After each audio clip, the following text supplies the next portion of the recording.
un placer que nos acompañen hoy. Y mayor placer para nosotros tener hoy en la mañana una distinguida invitada. Estoy hablando de la señora embajadora, perdón, de la República Federal de Alemania. Estoy hablando de la diplomática Martina Klomp. Bienvenida, embajadora, ¿cómo está? Muchas gracias por la invitación, señor Adames. Estoy la primera vez aquí en esta televisión con mucha expectativa y la invitación habla por sí sola, radio para gente inteligente, eso sí me gusta. Gracias, una distinción para nosotros, embajadora, sobre todo en esta circunstancia que está viviéndose a nivel global. A ver, para ponerlo en perspectiva, Alemania tiene una población de 83 millones de personas, para que estemos bien claro. Actualmente es uno de los países fundadores de la Unión Europea, Alemania. También como fundadora, pues tiene una gran influencia y siempre ha abogado por la cohesión, por la unidad de Europa. Eso es una de las virtudes, de las muchas, que tiene Alemania. Entonces, tiene otra, desde el punto de vista geográfico, ningún país de Europa tiene la cantidad de fronteras comunes que tiene Alemania. Estamos hablando de 9 países, 8 de ellos son parte de la Unión Europea. Y entonces, al observar eso desde el punto de vista, repito, geográfico, pero también de influencia en el mundo, es importante para nosotros, para este programa de Gente Inteligente, platicar con la representante del hermano país República Federal de Alemania aquí en Infoanálisis. Embajadora, comienzo por una noticia que ha inquietado a mucha gente, es el hecho de que el canciller Olaf Scholz ha decidido frenar el gasoducto alemán-ruso conocido como Nord Stream 2, que llevó a un sueño que era poder trasladar 55.000 millones de metros cúbicos de gas. Esto, el impacto que tiene, además de que la empresa constructora anunció que se declaró en quiebra, el impacto a corto y mediano plazo de la forma como se detuvo este ambicioso proyecto, embajadora, ¿cuál es en este momento y a futuro?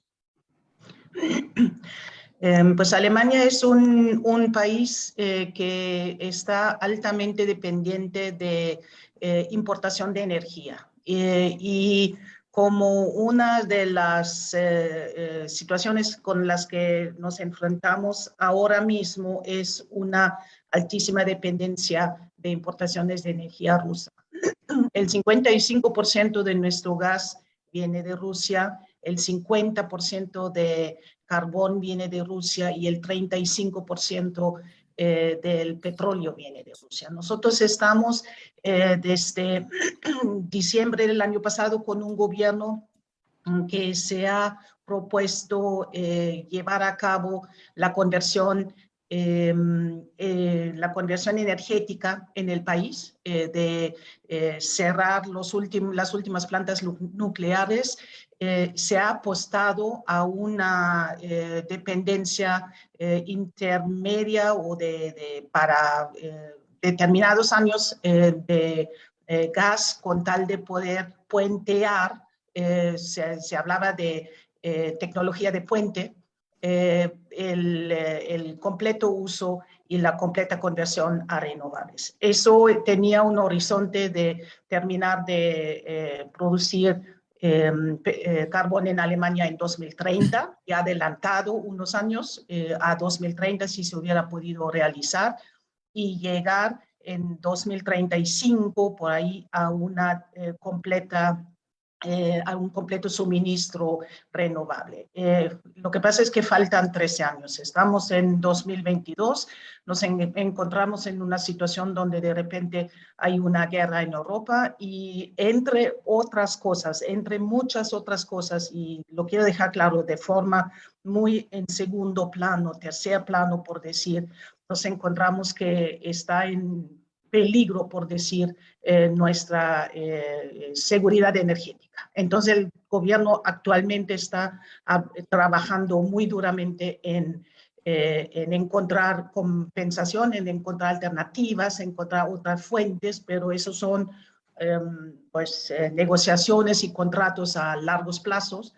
De momento y hasta el otoño no tenemos ningún problema, hay una reserva, hay contratos a plazos y demás, pero sí estamos en una situación donde tenemos que encontrar, asegurar nuestra seguridad energética para el otoño y adelante. Milton. Sí. Señora embajadora, bienvenida a Infoanálisis. La Alemania que surge de la posguerra es una Alemania totalmente diferente a la Alemania nazi e incluso a la Alemania de la Primera Guerra Mundial. Es una Alemania pacifista, es una Alemania que construye un proyecto europeo para garantizar la paz en Europa. Una Alemania muy reticente a tener un presupuesto de defensa alto, a pesar de las presiones de los Estados Unidos, no del gobierno de Trump, de varios gobiernos que insistían que Alemania tenía que tener un presupuesto de por lo menos 2% del PIB dedicado a defensa. Gobiernos de centro derecha, de la CDU, CSU, se negaron a hacerlo de mil maneras. Y Rusia invade a Crimea y el proyecto Nord Stream continuó. Rusia facilita o promueve la secesión del Donbass y Alemania se mantiene dentro de esta política. Y hoy en día hay un giro en días de 180 grados en donde Alemania anuncia un aumento de su presupuesto militar inmediatamente en 110.000 millones de euros y para el próximo año un presupuesto de defensa del 2% del PIB y así sostenidamente. Es uno de los que más fuertemente han reaccionado a la invasión a Ucrania. Europa asume una posición realmente intensa con esto. ¿En qué se diferencia la toma de Crimea, del Donbass o la situación de Siria con el momento actual? ¿Por qué Europa, Alemania en particular, pero Europa en general, incluso países con gobiernos que se consideraban afines a Putin, como Hungría, Polonia, han reaccionado de esta manera? ¿Qué es lo que está en juego que ha puesto a Europa en esta situación? Yo creo que lo que está en juego ahora es que es una guerra, si no declarada como tal, porque se habla de una operación especial, pero es una guerra, es una agresión bélica a un país independiente con la clara finalidad de derrocar el gobierno, de instalar ahí un gobierno títere, un gobierno dócil que dependería de instrucciones o ejecutaría instrucciones desde Moscú. Se quiere negar a un país independiente, miembro de Naciones Unidas, la opción de desarrollar su propio futuro, el camino a donde quiere ir.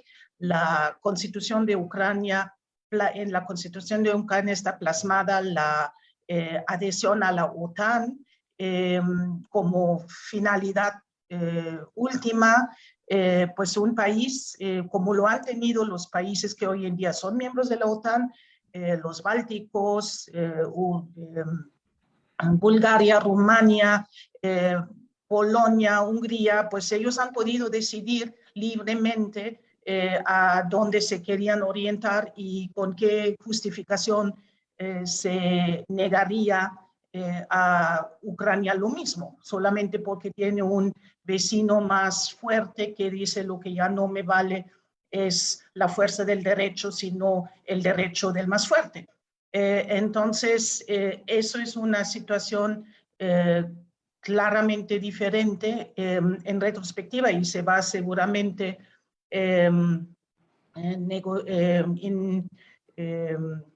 ¿cómo se dice? Investigar, perdón, pues cuál ha sido la diferencia entre Crimea y eso. Yo sí veo una diferencia entre Siria o Libia con lo que está sucediendo, o Mali con lo que está sucediendo, porque eso han sido guerras de representantes, como decimos nosotros en alemán, el Stellvertreterkrieg, que es donde yo no me meto directamente, pero meto tropas, grupos insurgentes y demás, Grupo Wagner y semejantes, donde yo meto 120.000 soldados e invado. Eso sí es una diferencia clarísima.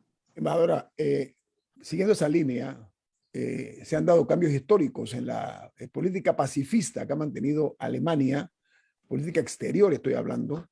Incluso se sumó Suiza. Suiza también ha dado un giro importante, pero Alemania es Alemania. Entonces, hay una declaración que dio la ministra de Exteriores de Alemania, donde dice que ese país o su país acusa a Rusia de violar los derechos humanos en Ucrania y solicita además que una comisión investigue estos hechos deleznables.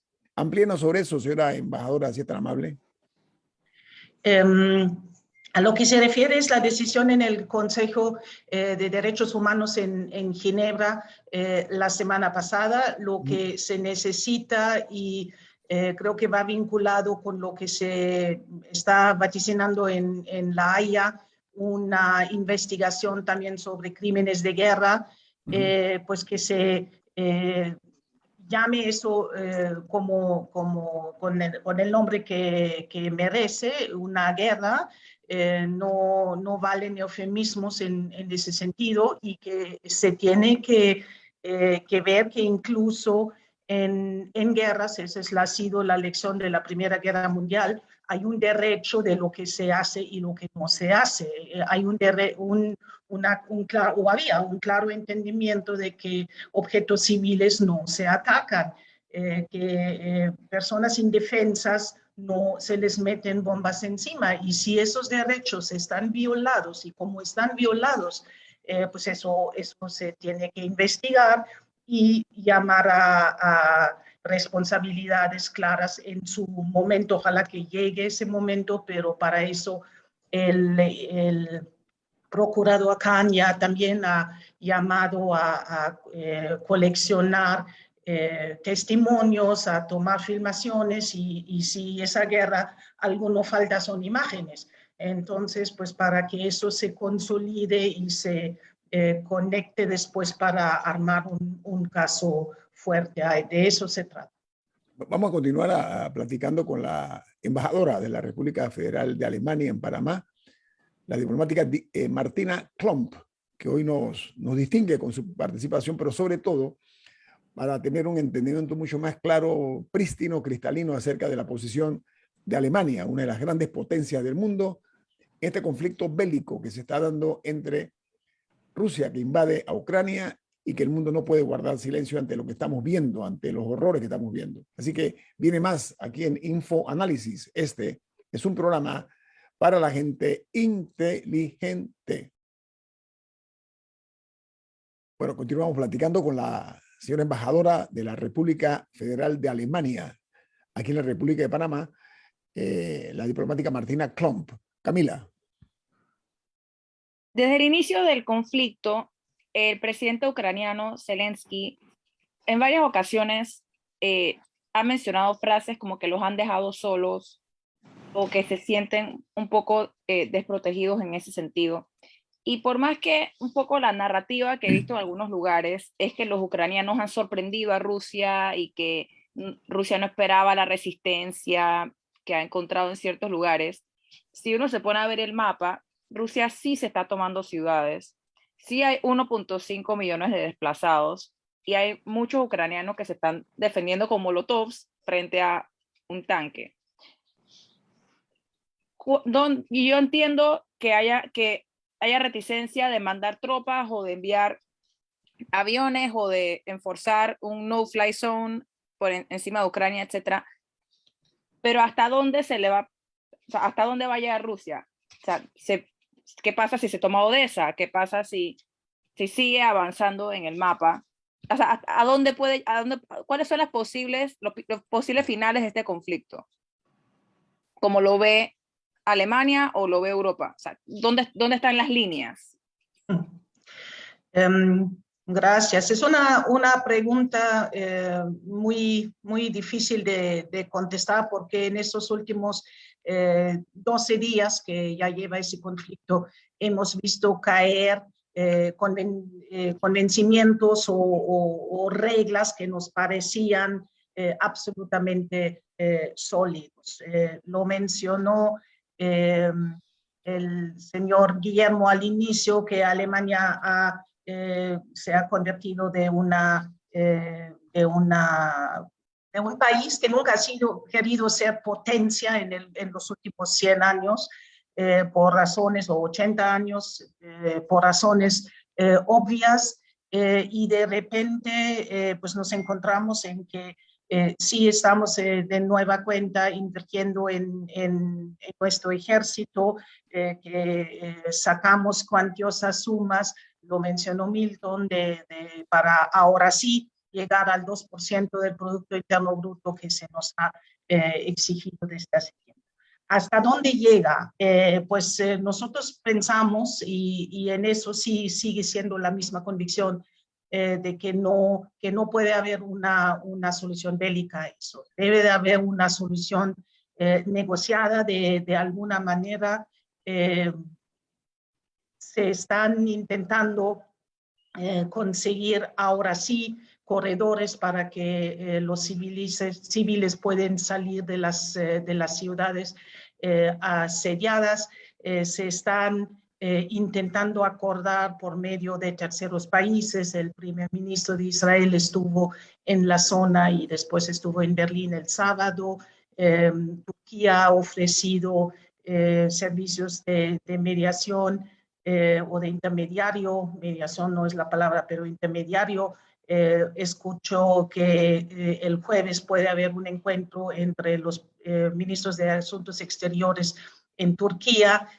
Pues eso se tiene que negociar de alguna manera, al igual que se tiene que negociar cómo se tiene que comportar un país si está conquistando o entrando en áreas nucleares. No puede ser que todos los protocolos que existen y que por buenas razones están establecidos, pues se violan, y pues eso son situaciones que solamente a través de la negociación, por difícil que nos pueda resultar, con qué confianza nos sentamos en una mesa con alguien que está haciendo lo que está haciendo, pero no nos queda de otra, porque si no incendiamos Europa, y eso no puede ser la finalidad. Ministra, ministra, señora embajadora Klump.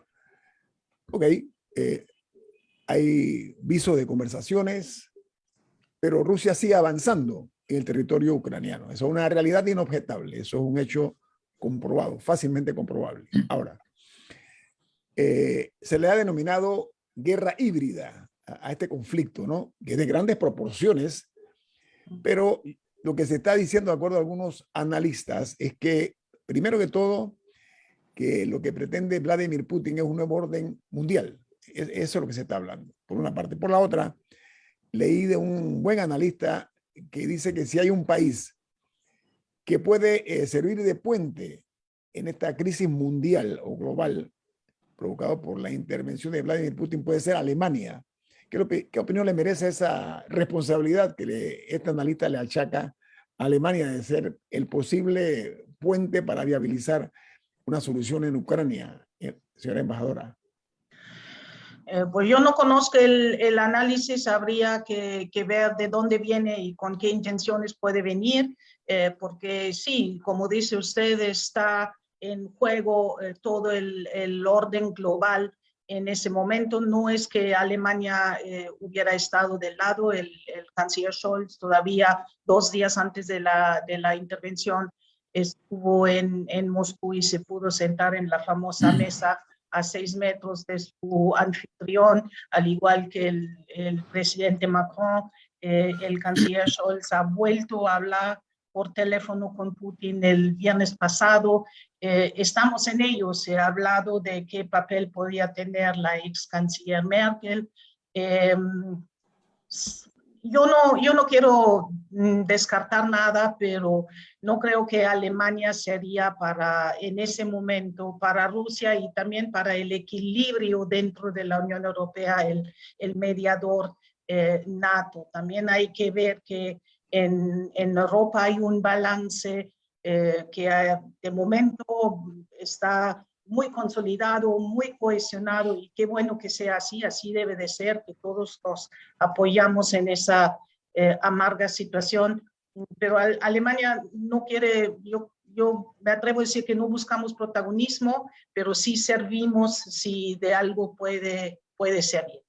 Embajadora, y después Embajadora. se la paso a Milton, nada más para que sepa, embajadora, dentro de ese análisis que ha sido conocido, se menciona que el canciller Gerhard Schröder, ¿okay? Que gobernó que en el 2002, ¿no? Ganó las elecciones de 2002, se dice que es muy amigo o amigo cercano de Vladimir Putin, para que sepa, eso está parte de la... ¿Es correcto eso? Es correcto eso. El canciller Schröder ganó las elecciones en 1998 y estuvo hasta 2005 en la Cancillería de nuestro país.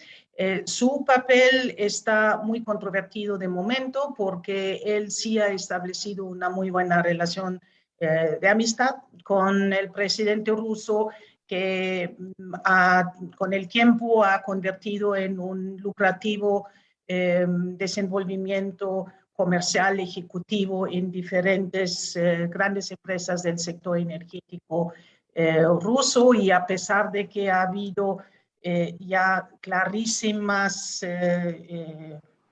pues ya no menciones, sino claras recomendaciones de dejar esto, pues se ha negado. Entonces, eso es una situación incómoda. El señor Scholz lo tiene muy claro, le ha dicho que lo ha buscado también, pero el señor no se quiere despedir de sus lucrativos contratos, y no creo que él sí ha servido de mediador en algunos que otras situaciones, es correcto, pero yo creo que en esa dimensión eso ya sobrepasa su papel.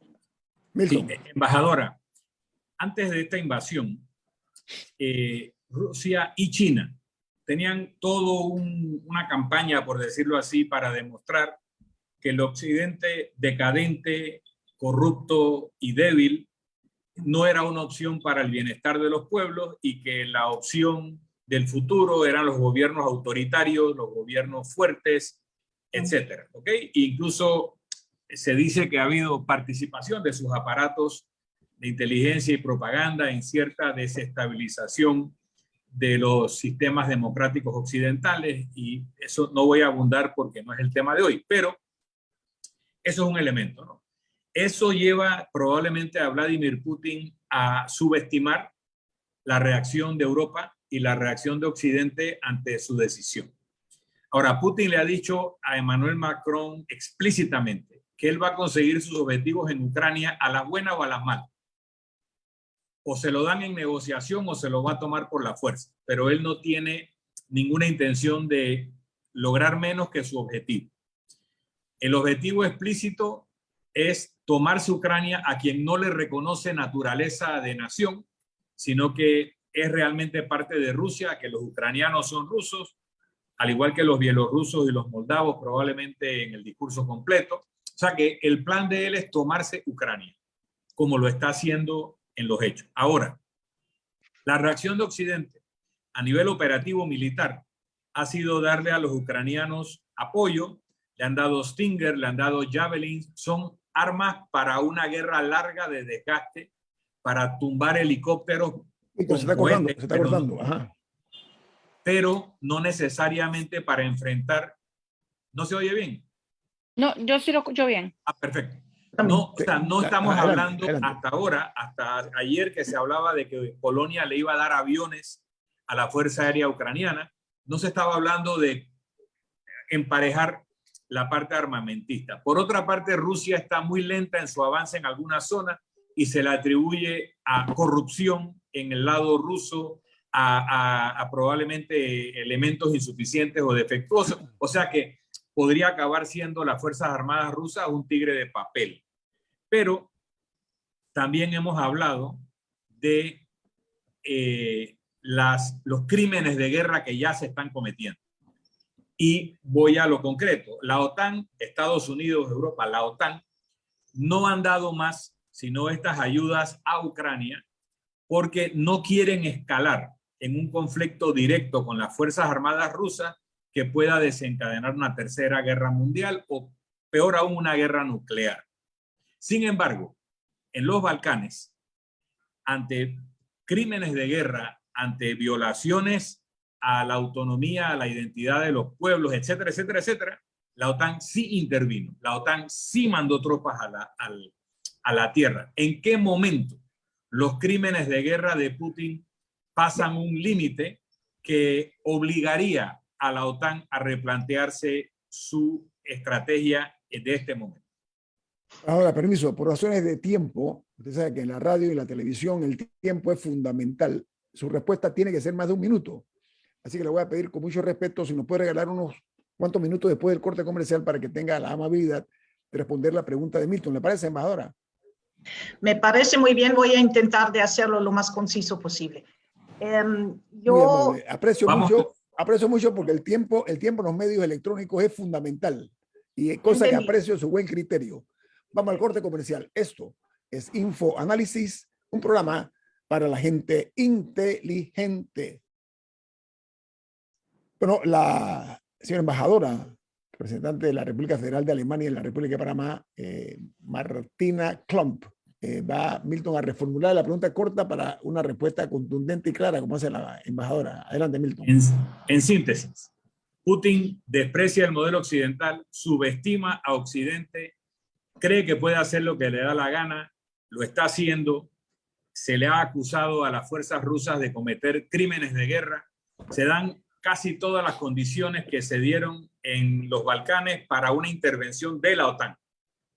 Esto parece que la estrategia inicial de Occidente era una guerra larga, ayudando a los ucranianos a resistir, hacerle a los rusos un desgaste enorme con sanciones y todo lo demás. Cuando pasa Rusia la línea roja, que hace que este apoyo externo se convierta en una intervención tipo Balcanes. Usted ha mencionado la palabra que resume lo que me gustaría explayar aquí un poquito, muy poquito porque estamos cortos de tiempo. Adelante. Creo que el señor Putin no había hecho bien sus cuentas, es el factor y la decisión de Occidente de imponerle sanciones como nunca antes las ha habido. Las repercusiones en el valor del rublo, en las bolsas, ya están más que evidentes. Cortar Rusia, y no solamente en su totalidad, porque quisiera subrayar que no es una guerra que queremos llevar contra la población rusa, es una guerra que queremos llevar contra el sistema Putin.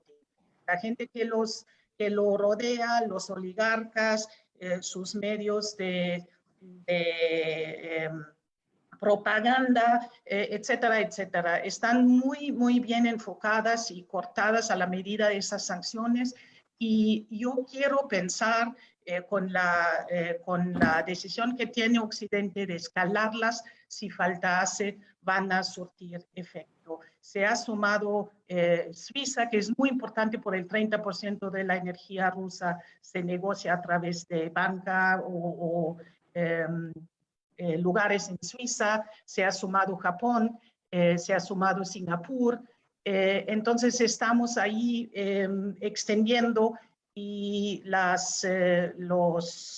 red, por decir, y pues cuanto más socios tenemos en ese esfuerzo, más lo van a sentir, y yo creo que esa es la lección, que por las armas no queremos convertir Europa Central en un cementerio. Eso ha sido el resultado de la Segunda Guerra Mundial y no queremos regresar a eso porque sería más devastador.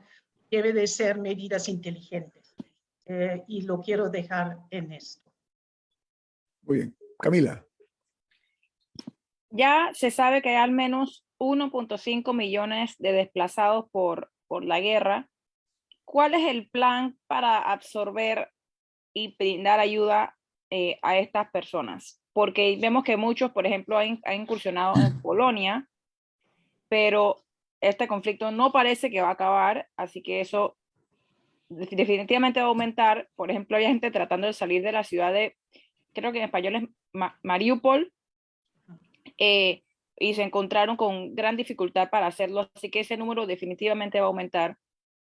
También hubo denuncias de racismo en la salida de personas que a quienes se veían blancos, full, ojos azules, sí los dejaban salir fácilmente, y a los de tez más oscura no, y que han tenido dificultades en ese proceso.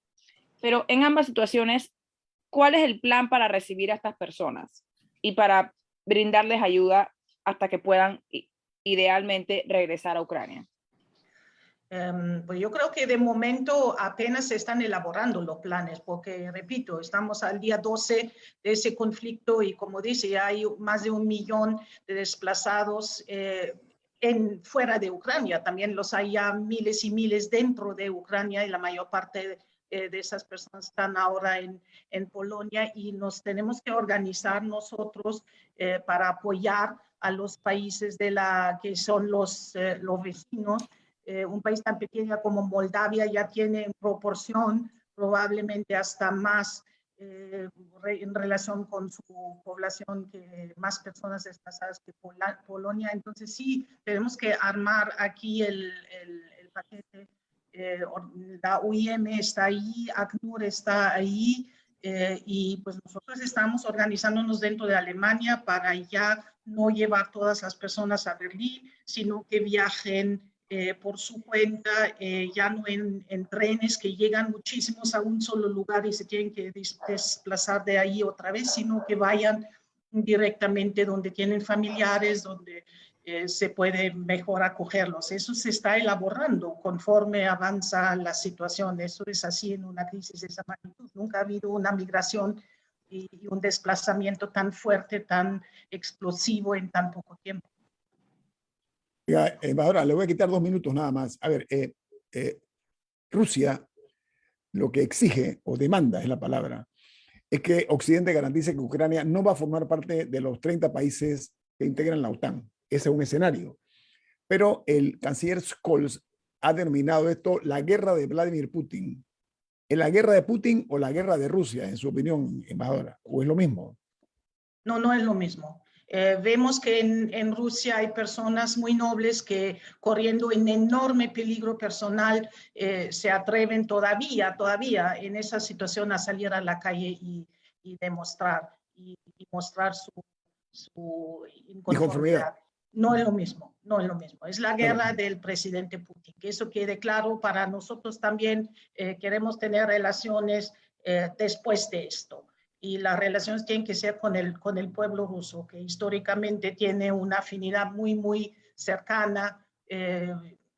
No queremos explayar sobre eso, pero no. Eso es una guerra del señor Putin para mantenerse con sus prebendas y en su comfort zone, con sus proxies y sus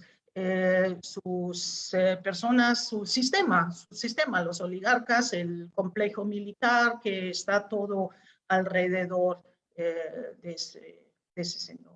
Camila dice que 1 minuto, pues adelante, Sí. Camila. ¿Cuál es el punto hoy en día de la OTAN? O sea, ¿cuál es como la razón de ser todos estos años después de que en teoría se cumplió su cometido original? Porque esto ha sido señalado como una de las, entre comillas, provocaciones de esta guerra. O sea, el que se esté acercando a la frontera de Rusia. Entonces, ¿cuál es el punto hoy en día de la OTAN? ¿Cuál es su objetivo? Yo creo que el punto es el mismo como a comienzos de los años 80, antes de que se empezaba a negociar desarme. Sea fuerte para poder negociar desde una posición de igualdad, para que ambos lados sepan que el uso de la fuerza no es posible, o en su extrema forma no es posible, porque llevaría a la destrucción absoluta. Es la deterrence, como se llamaba en inglés en su momento. Y sigue siendo hoy en día pues más evidente que nunca. Si uno piensa, el señor Putin, como dijo Milton, piensa que somos débiles, no somos solamente débiles porque somos democracias abiertas y liberales, también somos débiles porque no tenemos miles y miles y miles de soldados y armamentos y demás. Pues evidentemente ahí sí hay que tomar lessons learned y pues cambiar eso, porque si no, repito, va a ser la fuerza el derecho del más fuerte y no la fuerza del derecho, lo que guía la situación. Nuestra ministra ha dicho algo muy interesante muy válido en la discusión en la Asamblea General. Casi todos los países tienen un vecino mayor al lado. Y pues si el derecho de ese vecino de hacerse con una parte del terreno del otro, o con sus riquezas, o con porque reclama que hay una población allí, pues eso pone en peligro al mundo entero. Por eso es una crisis global también. Pero es que más temprano hablábamos de la posibilidad de una negociación como salida del conflicto bélico actual, pero si Ucrania lo que busca es ser parte de la OTAN y Rusia, en teoría, lo que quiere es una Ucrania desmilitarizada, neutral, o sea, ahí hay unos, no son compatibles, alguno tiene que ceder. Sí, o sea, no puede ser, eso no, o sea, no hay un claro, punto medio sencillo. claro. Entonces, ¿cómo se puede llegar a una negociación? ¿Cómo se puede llegar a un acuerdo con intenciones tan distintas? Sí, el arte de la diplomacia. Exacto. Encontrarle solución a eso. Exacto. Ambos tienen que salir de sus posiciones 100%. No me lo puedo llevar completo, voy a tener que ceder en algo. Ahí está. Entonces ahí lo cuadra usted, que procure que no se le corte la cabeza. Póngale el mute. Embajadora, agradezco mucho su tiempo, ha sido usted muy generosa con nosotros y con Camila también, porque es parte del staff, en sus opiniones. Pero yo tengo una pregunta de un minuto nada más, embajadora. ¿Cómo piensa Alemania resolver el tema del gas con la crisis que se está dando en Ucrania y Rusia, entre Ucrania y Rusia? Como primer paso para resolver el tema del gas, que es crítico para ustedes, porque es el suplidor principal, Rusia. Sí. Estamos buscando fuentes alternativas, orígenes alternativos, que evidentemente pues los países del Golfo, en primera instancia Qatar, pero también Estados Unidos, hay gas en Europa misma, hay gas en Noruega también. Lo que pasa es que nosotros todavía no tenemos terminales para recibir gas líquido. Eso se está a marcha forzadas a pisar el acelerador para poder construir estas y llegar a una red de suministro también europeo. Yo creo que no hay de otra. Sí, y también pueden no cerrar las plantas nucleares que iban a cerrar. Exacto. Todavía, exacto. Demorar eso y aumentar su capacidad de producción doméstica. Yeah. Y hay múltiples alternativas. Pero, en este momento de guerra hay múltiples alternativas.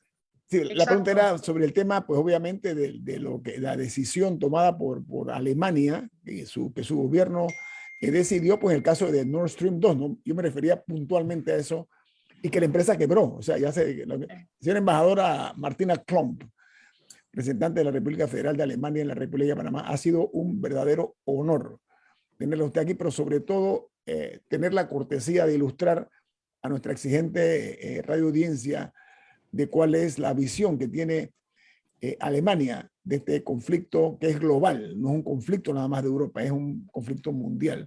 Muy agradecido, señora embajadora, ha sido un placer tenerla aquí. Hasta la próxima, tal vez. Hasta luego. La próxima.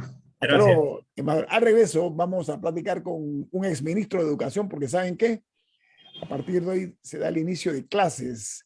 En la República de Panamá más de 950,000 estudiantes retornan a las escuelas, así que vamos a hablar de eso con un exministro de Educación que nos distingue con su presencia aquí en InfoAnálisis. Este es un programa para la gente inteligente.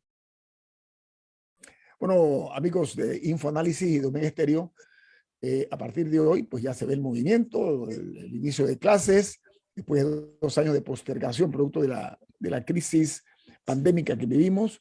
se habla de 950.000 estudiantes, pero nosotros vamos a platicar ahora con el exministro de Educación, el doctor Miguel Ángel Cañizales. Buen día, ¿cómo está usted, exministro? Muchas gracias, muy bien, agradezco la invitación. Saludo especial a todos los radioescuchas. Oiga, comienzo por lo que debe ser casi que la conclusión. Panamá necesita a gritos que se ofrezca una educación de mejor calidad. La educación en Panamá ha sido muy precaria, su condición reconocida internacionalmente. Panamá ha tenido aparentemente la oportunidad suficiente que no han tenido otros ministros ni otros gobiernos de tomar el tiempo para refundar esta medida. ¿Qué información maneja usted al respecto? ¿Y qué sugeriría usted, señor ministro, sobre el problema este que nos da la oportunidad histórica entonces de ofrecer una educación de mejor calidad a nuestros estudiantes? Adelante, exministro.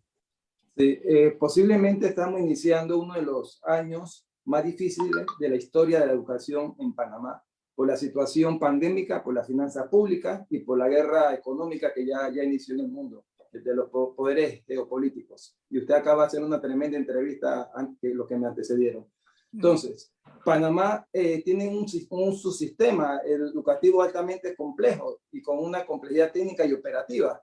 El subsistema de infraestructura escolar es muy difícil. Yo nunca había visto, ahora acabo de escuchar al presidente, un presidente de la República dirigir una oficina logística para que la escuela estuviese lista. De hecho, como meta se pusieron el 80% y superaron, y hoy hablo de 82.7% de metas logradas. Tenemos un diseño curricular obsoleto, un diseño que no corresponde a la realidad. Después de la pandemia el mundo cambió, hay cambios cuánticos que se han dado y que vamos a seguir teniendo el mismo diseño. Tenemos uno de los sistemas en que menos horas de clase damos al año y menos días de clase damos en relación a los promedios internacionales de otros países. Y además tenemos un presupuesto de Producto Interno Bruto muy inferior a lo que está pactado en la ley.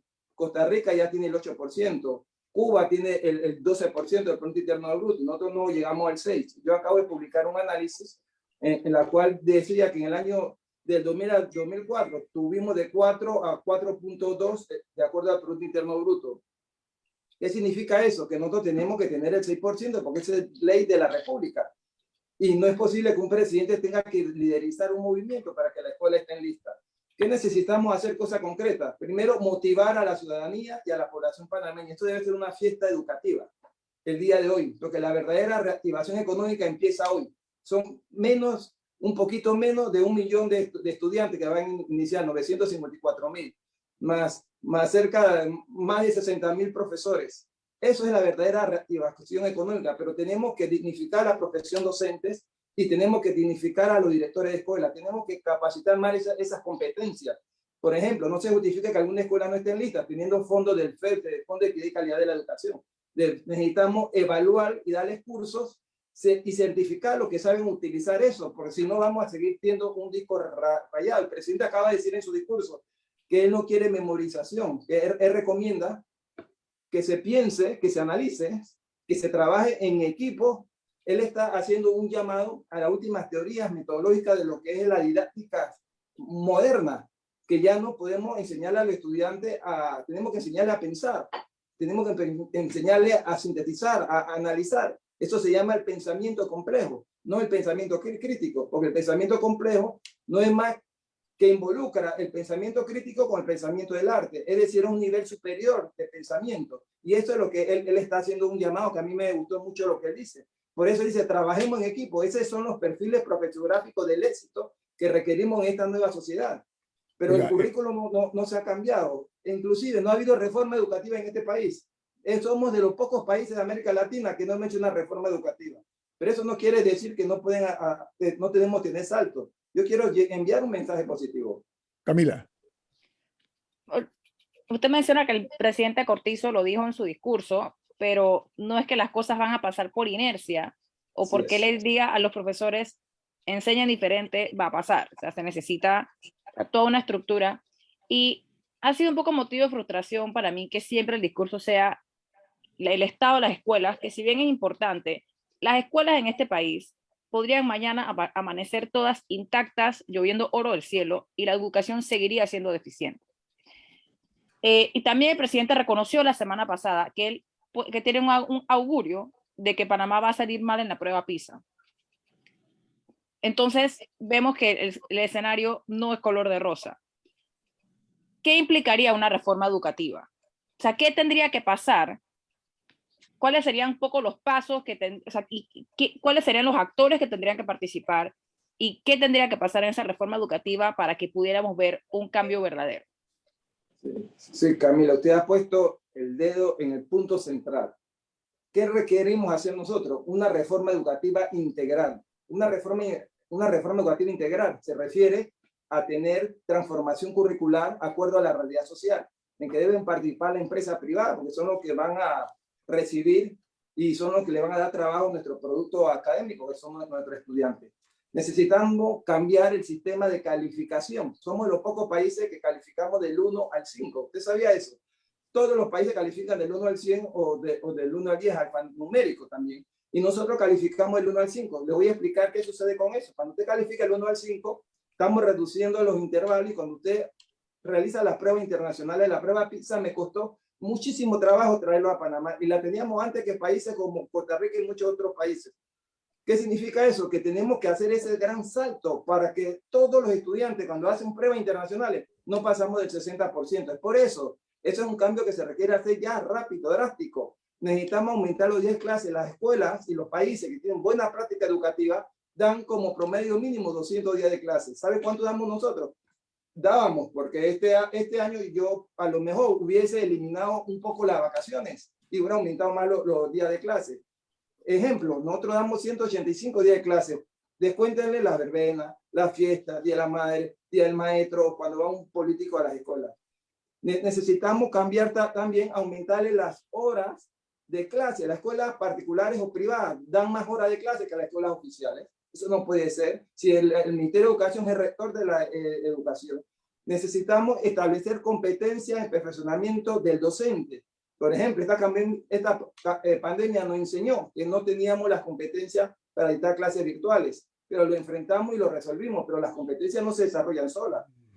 Esto no es darles curso a los docentes a principios de enero, un mes, 2 meses para dar un certificado. Eso es durante todo el año. Hay que crear el instituto de evaluación que sea externo al Ministerio de Educación, donde debemos evaluar no solo a los estudiantes, debemos evaluar no solo a lo administrativo, hay que evaluar a los supervisores, a los directores, a las autoridades. El sistema es sistémico y eso es lo que hace falta, un compromiso social en que toda la población y la comunidad educativa se comprometa, porque lo que resta de 2 años de gobierno, no vamos a hacer ese salto cuántico, pero sí podemos resolver cosas específicas, como por ejemplo, hay el artículo 266 de la ley 34 del 6 de julio del año 95, establece el 6% del Producto Interno Bruto. Nunca ningún gobierno lo ha logrado todavía. ¿Para qué serviría eso? Para capacitar más a nuestros docentes, para darle más becas, para que las infraestructuras no estén tan deterioradas, que se les puedan dar mantenimiento durante todo el año, para ponerle más internet. Hoy el presidente dijo que el 62% de la escuela tienen internet. Esto es un gran avance, porque eran muy pocos. Teníamos más del 42% a nivel nacional, nuestras escuelas no tenían agua. Hoy nos dicen que han instalado en avance el 43%, le han puesto aguas a la escuela, porque esto es un tema delicado por el tema de la bioseguridad, donde se van a lavar las manos. Yo veo un gobierno preocupado, pero hay que ejecutar, porque no se trata de discursos, se trata de acciones específicas. Y yo creo que lo más importante es que hay una buena intención, pero tenemos que ejecutar las acciones para que logremos este gran salto que requiere el país, requiere la... Ministro, por razones de tiempo, obviamente, le voy a pasar la palabra a Milton, pero ¿sabe qué? Las necesidades no se reconocen, se satisfacen. Ese es un principio elemental en la vida. Don Milton. Sí, gracias. Muy bien. Doctor Cañizales, Saludos. ministro, embajador, ex rector de la más prestigiosa Universidad de Panamá. Desde hace 30 años sabemos qué hay que hacer y lo que hay que hacer con algunas evoluciones de acuerdo a la tecnología, etcétera, con la educación. Gobierno tras gobierno han dicho vamos a hacer esto es lo que hay que hacer. Gobierno tras gobierno han reconocido que la educación es la clave principal de que Panamá pueda pasar a ser un país desarrollado o se quede donde está. Y sin embargo, no sucede. No importa el signo político de quien gobierne, no importa los antecedentes y el acervo profesional, cultural de quien quede de ministro o ministra, no sucede, sucede poco, ¿ok? Significa que hay obstáculos, que hay resistencia. ¿Por qué no empezamos hablando de eso? Vamos desde la teoría de la conspiración que dice que las clases dominantes quieren mantener a la población tonta y no preparada para poder contratarlas con salarios bajos, hasta los que achacan todo a los gremios magisteriales que solo les interesa su posición y sus ingresos y no les importa con la educación y todo lo que hay en la mitad. ¿Dónde está la gran resistencia que impide que hagamos lo que todos sabemos que hay que hacer? Sí, muy interesante lo que usted indica. Miren, uno de los temas más importantes es la evaluación docente. Nosotros tenemos que desarrollar competencias y certificar la profesión docente de alto rendimiento. ¿Qué significa eso? ¿Cómo yo pongo en mano lo más preciado que tiene un país, que es su juventud? Si yo no sé si el que está dando la clase tiene las competencias. El título no da las competencias. Eso era el siglo pasado. Hoy en día las competencias se las da cuando se certifican. Es decir, cuando usted está evaluado y usted logra pasar ese examen. Por eso yo creo que llegó el momento, porque el destino nos alcanzó. En 2 años que faltan, 2 años y medio, no vamos a lograr los grandes cambios que requerimos en el país en educación. Pero lo que sí debemos es concretar cosas específicas. Por ejemplo, crear un instituto de evaluación docente de alto rendimiento, en que desarrollemos las competencias para dar clases a nivel virtual. Eso nos agarró de sorpresas. Y sin embargo, los profesores, ¿qué hicimos? Como damos la clase de manera presencial, la hicimos virtualmente y no hicimos los cambios ni las adecuaciones. Pasamos lista por internet, eso no se hace asincrónicamente. Son metodologías totalmente diferentes, son las cosas que tenemos que discutir. Y lo más importante, tenemos que tener una actitud positiva, hay que apoyar al Ministerio de Educación, porque si al Ministerio de Educación le va bien al país. Por ejemplo, yo veo cosas positivas que está haciendo la ministra, yo la veo con una hoja de ruta clara a la ministra. Yo no sé todo el equipo. Por ejemplo, en este momento ella dijo que van a tratar, que ellos fortalecieron y aceleraron los procesos tecnológicos y digitales. ¿Qué quiere decir esto? Que ya el Ministerio de Educación inició lo que se le llama la transformación digital, porque ahora los boletines van a ser digitalmente. Eso tiene varias ventajas de hacerlo de esta forma, porque eso va a permitir vincularlo a los procesos educativos. Por ejemplo, se van a mantener las teleclases, es decir, eso se va a utilizar para apoyar a los padres y van a apoyar a los docentes. Entonces hay muchas cosas que se están haciendo, pero necesitamos sacar ese menú, establecer 5 puntos clave y trabajar estos 5 puntos en lo que nos queda de gobierno. Y que conste que no trabajo en ninguna parte del gobierno nacional. Simplemente son opiniones. Exministro de Educación, doctor Miguel Ángel Cañizales, muchas gracias por sus aportes y acompañarnos esta mañana. Apreciamos mucho su participación. Ha sido usted muy amable. Que tenga un buen lunes. Viene Álvaro Alvarado con su programa Sin Rodeos, aquí en Omega Estéreo.